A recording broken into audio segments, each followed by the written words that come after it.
별의 일생입니다. 별의 일생에 대한 이야기는 479페이지에 있는 걸로 한번 읽어볼게요. 팔을 넓게 벌리고 휘돌아 감도는 나선 구조의 위용. 4천억 인구를 자랑하는 집단에서 벌어지는 별들의 퍼레이드. 중력 수축의 고통과 충격에 소리 없이 신음하는 암흑 성간운들. 그 안에서 새로이 태어나는 행성계 초거성들의 휘황한 광채, 중년에 이른 주 계열성들의 늠름한 모습, 적색 거성들의 빠른 팽창, 백색 외성의 단아함, 행성상 성운의 미려함이 우리를 기다리고 있을 것이다. 와, 뭐 되게 많아요. 그리고 어디 그뿐이겠는가? 신성, 초신성, 중성자별, 블랙홀 등을 어찌하고. 우리는 그들과의 만남 속에서 우리를 구성하는 물질, 우리의 내면과 겉모습, 그리고 인간 본성의 형성 기제 모두가 생명과 코스모스의 깊은 연계에 좌우된다는 점을 확신하게 될 것이다. 이거 별과 우주에 대한 이야기를 거의 두세 문장 안에 다 넣은 것 같은데요. 네, 그러니까 별의 그 진화 과정을 네. 그냥 딱 그 문장으로 네. 해놓은 거죠. 네. 사실은. 처음부터 한번 쭉 얘기를 해주세요. 팔을 넓게 벌리고 휘돌아 감도는 나선 구조. 네, 이게 이제 그 아까도 이렇게 기원을 따져가지고 수소의 기원과 뭐 그 기원을 따서 우리가 코스모스 후예라고 말을 했잖아요. 네, 네. 그러면 이제 별의 일생도 그냥 별이 이제 생겨나 탄생해라고 네. 생각을 했을 때 그냥 느닷없이 생기는 건 아니잖아요. 사실은. 그러겠죠. 네. 그러면 얘는 어디에 속해 있고 어떻게 이렇게 또 올라가야 되잖아요. 그래서 여기 팔을 넓게 벌리고 휘돌아 감도는 나서는 구조의 위용. 네.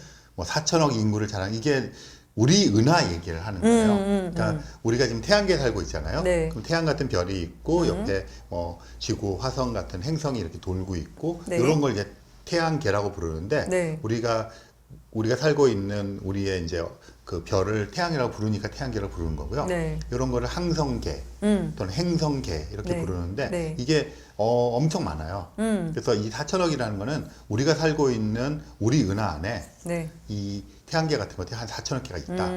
그래서 우리 은하는 태양계 같은 그런 항성계가 4천억 개 정도 모인 집단을 은하라고 네. 부르는데 우리가 살고 있어서 우리 은하라고 부르는 거죠. 네. 그 얘기를 했어요. 그러니까 우리의 이제 위치를 점검을 한 거죠. 그 다음에는 여기 이제 암흑 성운들 뭐 이런 얘기 나오는데 별들이 태어나는 거는 그 구름에서 태어나요. 네. 근데 이게 별에 관련된 거기 때문에 성운이라고 불러요, 보통. 그러니까 뭐 성간운이라고 부르기도 하고 성운이라고 부르기도 하고 네. 뭐 별구름 뭐 이렇게 여러 가지로 불러요. 그게 네. 근데 영어로는 영어로도 마찬가지로 많이 달라요. 어. 네뷸러라고 부르기도 하고요. 네. 뭐 인터스텔라 매터라고 불러서 성간 물질이라고 부르기도 하고. 근데 약간 구름의 느낌은 그래도 없긴 하네요.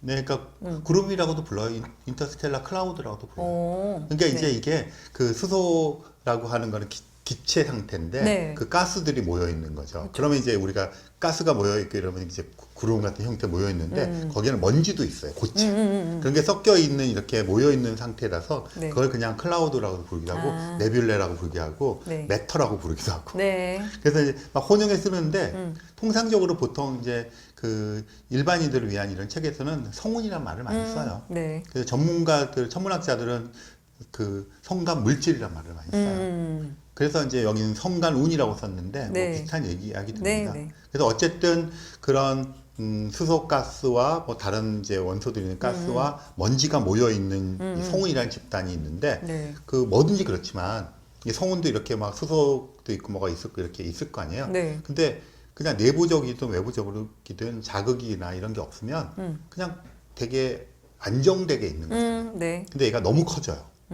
그러면 너무 커진다는 얘기는 질량이 늘어난다는 얘기잖아요. 그러면 자체 중력이 되게 불안정해져요. 네. 그러면 이게 붕괴를 해요. 이렇게. 그래서 원래 어떤 임계점을 넘으면 네. 자기 그거 원래 갖고 있던 질량보다 한 최소 10배 이상 이렇게 작아지면서 막 회전하면서 작아져요. 그러면 요 작아지는 곳의 밀도와 온도는 엄청 커지겠죠. 그러거나 외부에서 뭐 가까운 곳에서 초신성 같은 게 폭발해요. 그럼 네. 거기서부터 오는 이 막 충격파 같은 것 때문에 불안정해져요. 그러니까 어떤 원인이 되었든 불안정해지면 이 성운이 뭐 반응을 할 거 아니에요. 그게 네. 주로 이제 수축과 회전이에요. 이렇게 막 빨리 회전하면서 수축을 하니까 이게 어떻게 되냐면 동그랗게 이렇게 공으로 수축하는 게 아니라 네. 이게 수축을 급격히 하는데 회전을 해요. 그러면 이제 그 회전할 때 적도 부분이 더 길어지겠죠. 그래서 네. 이렇게 납작해지는 거예요. 네.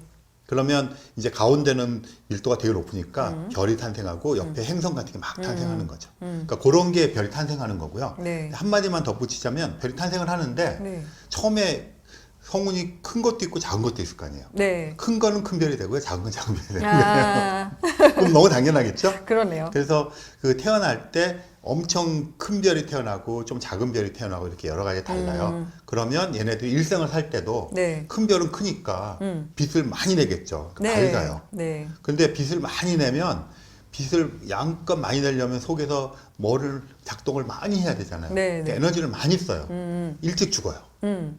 그리고 별이 되게 조그매요. 그럼 만들어질 때도 빛을 조금밖에 못 내잖아요. 그냥 조금씩 내니까 오래 살아요. 가늘고 길게 가거나 짧고 굵게 그렇죠. 가거나. 그래서 그 중간쯤 있는 게 태양이에요, 사실은. 아, 네. 그래서 태양은 100억 년이라는 수명을 가지는데 그냥 그렇게 일생을 쭉 살아가는 거예요. 그리고 태양보다 뭐 아주 작은 별들은 더 길게 빛을 조금 내는 거고 태양보다 큰 이제 거성이라고 부르는 별들은 네. 이제 이것들이 쭉 살아가면서 하는데 이게 뭐 몇백만 년에서 1억 년을 넘지 못해요. 네, 그렇게 되는 것이 이제 일생을 살아가는 패턴이고요. 네. 그러니까 처음에 정해지는 거죠. 네. 그러다가 이제 죽어요. 그러니까 살 때는 사실 별일이 없어요. 태양 같은 경우도 지금 약간 노란색으로 보이는 거는 뭐 한 8, 90억 년을 그냥 살아요. 대부분의 별들이 자기 일생을 이렇게 살아요. 네. 평온하게. 네. 그러다가 죽을 때가 되는데 그 작은 별들은 죽기도 힘들어요. 왜냐면 빛을 조금씩 내니까 네. 죽을 때 격렬한 반응이 뭐가 없어요. 아. 그래서 그렇게 흐지부지 되고 네. 그 태양 같은 별들은 이제 죽을 때가 되면 이게 불안정해져서 이렇게 커졌다 작아졌다 하거든요. 근데 커졌다 작아졌다 하다가 터질 만큼의 힘은 없어요. 그래서 이렇게 커졌다 작아졌다 하면 커지려고 하는 성분, 작아지려고 하는 성분이 분리가 되어요. 그래서 이제 커지려고 하는 성분들은 성운상 성운이라고 해서 네. 이렇게 도넛 모양처럼 생긴 성운으로 이렇게 가고 가운데는 이제 더 밀집이 되니까 작으면서 밀도가 되게 높은 별이 되어요. 그게 그 백색 외성이라는 별이에요. 그리고 태양보다 무거운 애들은 네. 이게 격렬할 거 아니에요, 죽을 네, 때도. 네. 그러다가 뻥 터지면 초신성 폭발이라고 불러서 이제 블랙홀이 되고 흩어지고. 그러니까 지금 말씀드린 게 이 문장을 제가 조금 더 길게 설명드린 거예요. 네. 근데 여기에 막 보면 그냥 천문학자들이 쓰는 이런 단어들 아니고 보면 막 중력 수축의 고통과 아, 맞아요. 충격에 소리 없이 신음하는 암흑 성간우들 막 이런 것들이 있는 거예요. 그래서 뭔지는 알겠지만 되게 이렇게도 표현할 수 있구나 막 이런 것들도 있었어요. 맞아요. 중년의 이런 주계열성들의 네. 늠름한 모습. 네. 그렇죠. 그러니까 지금 태양을 생각하시면 돼요. 네, 네. 그쵸. 그 안에서 이미 뭐 그 별의 사이즈까지 다 얘기가 그냥 쭉 연결이 된 것 같네요. 그거 한 번 더 짚고 넘어가 주세요. 그 맨 끝 문장. 그쵸. 우리의 내면과 겉모습, 인간에 대한 이야기인 거죠. 인간 본성의 형성 기제 모두가 생명과 코스모스의 깊은 연계에 좌우된다는 점.